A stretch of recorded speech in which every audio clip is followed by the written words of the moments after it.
Welcome back to the silent lesson. Before we begin today's story, I want to say something that has been sitting with me for a while. There is a moment, somewhere between childhood and adulthood, when most of us quietly stop asking why. We don't notice it happening. One day, the question is just gone. We start nodding instead of wondering. We start agreeing instead of listening.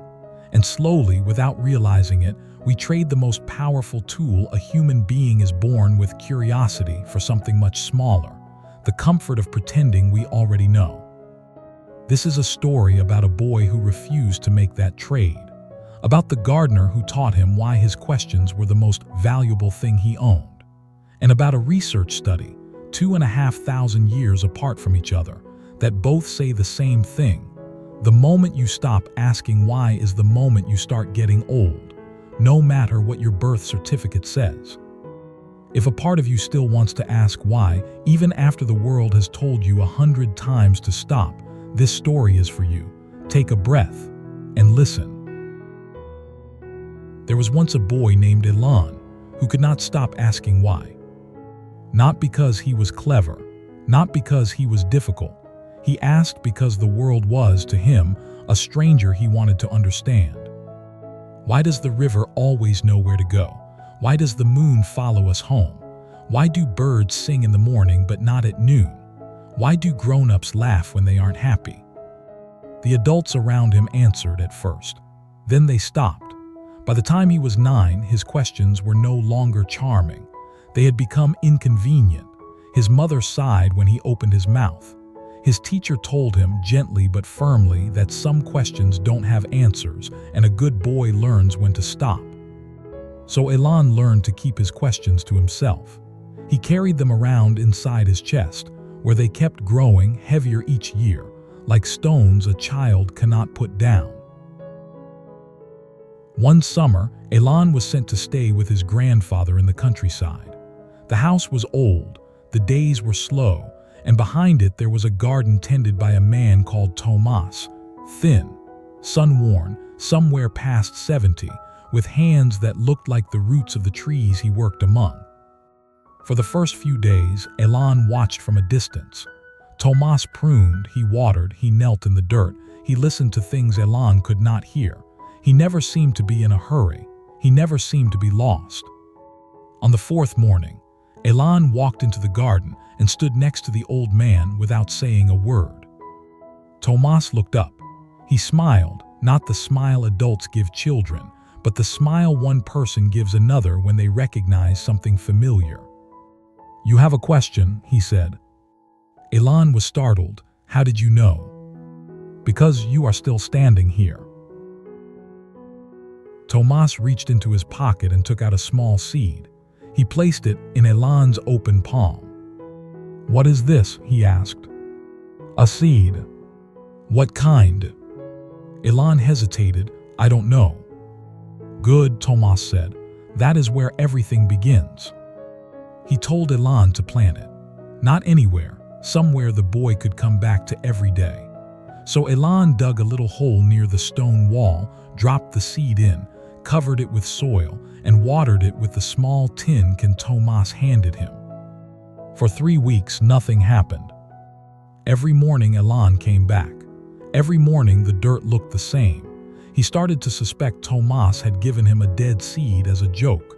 He almost stopped coming. On the 22nd morning, he saw it. A single green thread, no thicker than a hair, pushing up through the soil, soft, almost embarrassed to be alive. Elan ran to find the old man. It came up, but why now? Why not last week? Why not tomorrow? How did it know? Tomas knelt beside the little green shoot. He didn't answer right away. He just looked at it, the way a person looks at a friend they have not seen in a long time. Then he said, "That is the right question, not how. Why?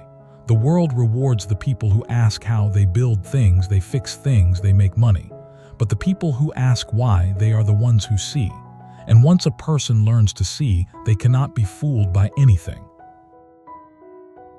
A few days later, Elan asked Tomas the question he had been carrying for a long time. "Why don't grown-ups ask why anymore?" The old man sat down on a low stone bench, slowly, the way old people sit when their bones have opinions. He thought for a moment. Because somewhere along the way, he said, they decided it was safer to look like they knew than to admit they didn't. He picked up a handful of soil and let it run through his fingers. A child asks because they are honest.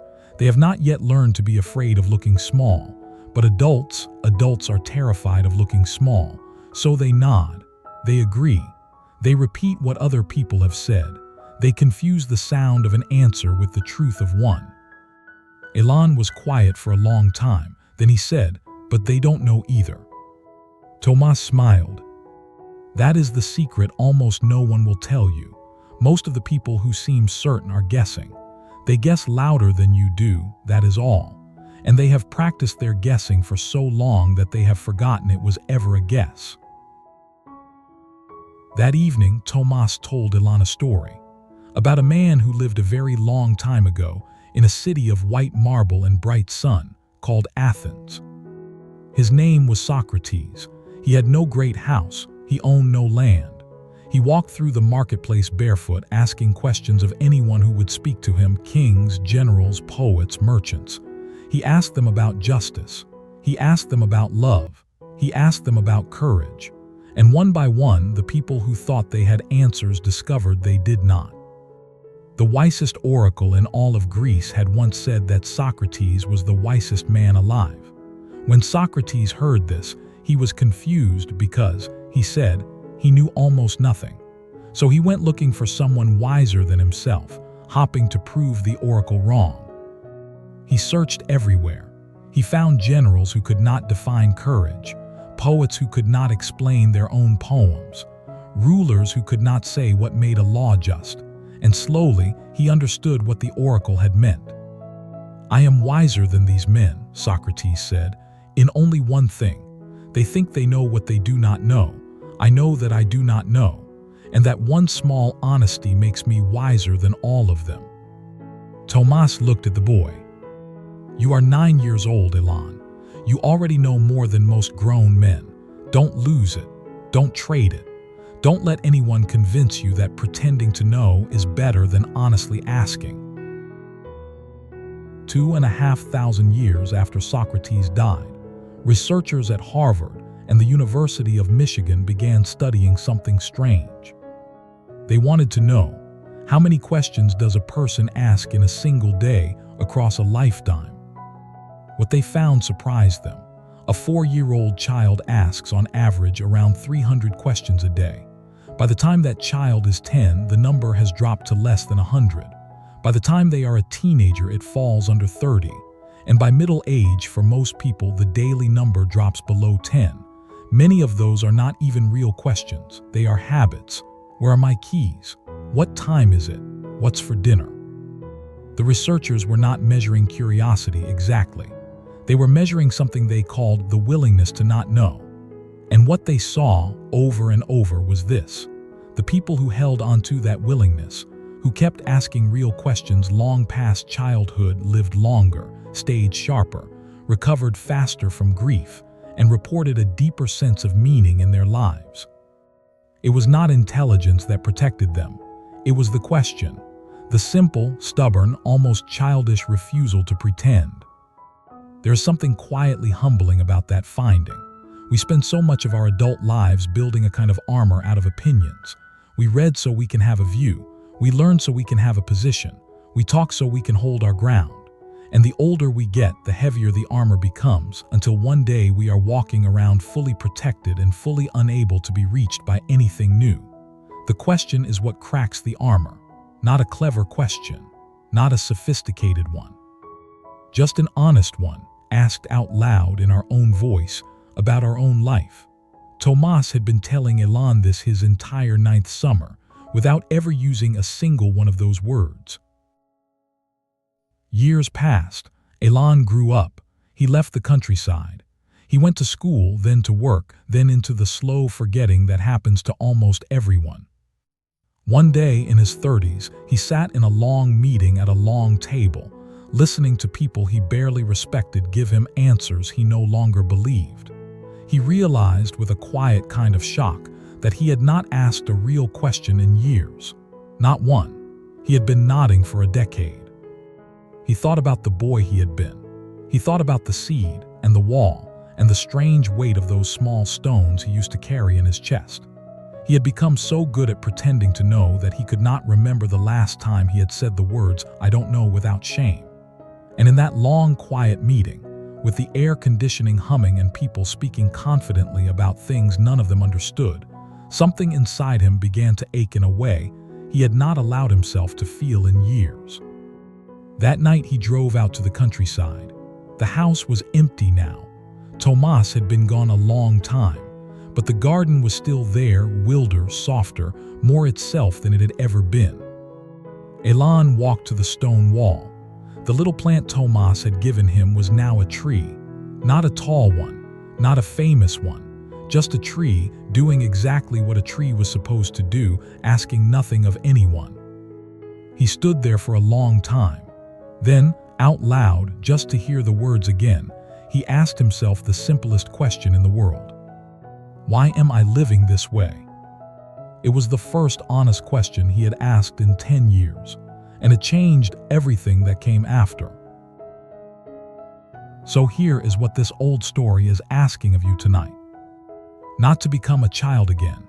You can't. None of us can. But somewhere inside you, beneath all the answers you have collected and all the certainty you have borrowed from other people, there is still a boy or a girl who used to look at the world and wonder. That child is not gone, they are just quiet. You could let them speak again, even for a minute. You could ask one honest why today about your work, about your relationship, about the way you are spending the small handful of years you have been given. You don't need to find an answer. You only need to be brave enough to ask. Because the moment a person stops asking why is the moment they begin sleeping with their eyes open. And the moment they ask again, even once, even quietly, they wake up. That is the whole lesson. Thank you for listening. If this story stayed with you, leave one word in the comments, the question you have been afraid to ask out loud. I read every single one, and I will see you in the next story.